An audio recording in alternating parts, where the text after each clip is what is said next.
సమస్యలు పని భారాన్ని యూనియన్ పని భారాన్ని గవర్నమెంట్ ఉద్యోగులుగా రిటైర్మెంట్ బెనిఫిట్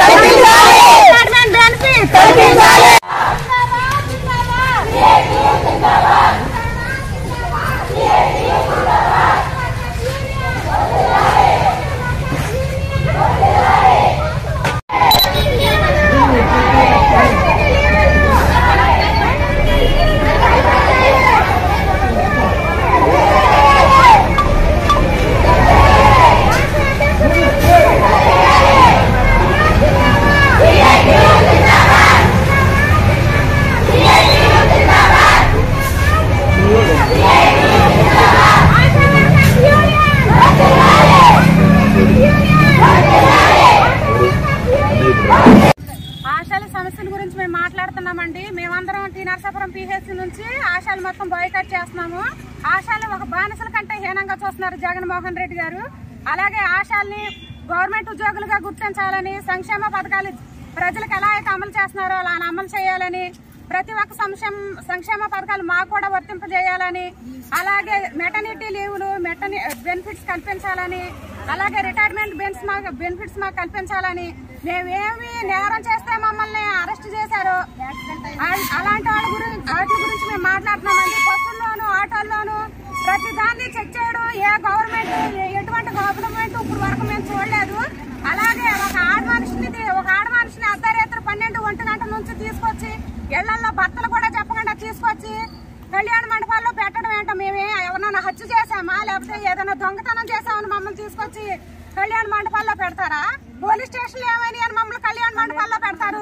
మేమేం చేసామని కళ్యాణ మండపాల్లో పెట్టమని కనీసం నీళ్లు లేకుండా తిండి లేకుండా తీసుకొచ్చి మమ్మల్ని అలాంటి చోట్ల పడేయడానికి మా సిఐటి నాయకురాలు పిలిపిచ్చారని చెప్పి ఆమెను తీసుకెళ్లి 2 రోజులకు ముందే తీసుకెళ్లి స్టేషన్ లో పెట్టవలసిన అవసరం ఏముందని గవర్నమెంట్ మేము అడుగుతున్నాము. అలాగే చర్చలు పిలిపించారు. చర్చలు పిలిపించినప్పుడు చర్చలు జరిగేలాగా చూడాలి. అలాగే మేము పెట్టినటువంటి డిమాండ్స్ ని అమలు చేసే విధంగా మాట్లాడాలి. కానీ ఆవిడని అరెస్ట్ చేసి ఆవిడని కనపడకుండా చేయడం గవర్నమెంట్ కి ఇది న్యాయమైన పని కాదని మేము హెచ్చరిస్తున్నాము. అలాగే ఇలాంటి గనక ముందు జరిగితే గనక ఆశలు ఇంకా ఉధృతంగా ఇలాంటి రాబోయే కాలాన్ని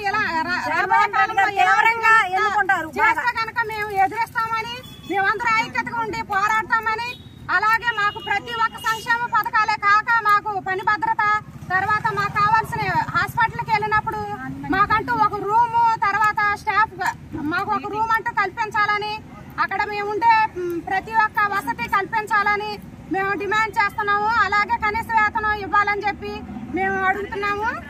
అలాగే 62 సంవత్సరాల వరకు అంగన్వాడీస్కి చేశారు. మాకు కూడా 62 సంవత్సరాల వరకు రిటైర్మెంట్ లేకుండా చేయాలని, రిటైర్మెంట్ ఇవ్వాలని అడుగుతున్నాము. గవర్నమెంట్ ఉద్యోగులుగా గుర్తించమని అడుగుతున్నాము. 15 సంవత్సరాలు చేస్తున్నాం అంటే చేసి సాగిరి 60 సంవత్సరాలు వచ్చినాయి అంటే కనీసం చేతులు ఎవరికైనా పేరంటానికి పెడతారు. గవర్నమెంట్ అనేది అది కూడా లేకుండా దులిపేసుకుని మీ 60 సంవత్సరాలు వచ్చినాయి మీరు డ్యూటీకి రా అవసరం లేదని అంటున్నారు.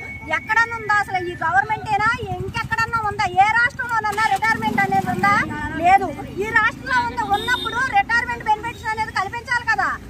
అది చూపించకుండా మీరు 62 సంవత్సరాలు వచ్చినాయి, 60 సంవత్సరాలు వచ్చినాయి, ఇంటికి వెళ్ళిపోండి అని ఏదో కూలికి వెళ్ళిన వాళ్ళకన్నా ఇది ఉంది. కానీ మాకు అనేది ఇన్ని సంవత్సరాలు బట్టి చేస్తుంటే లేదు.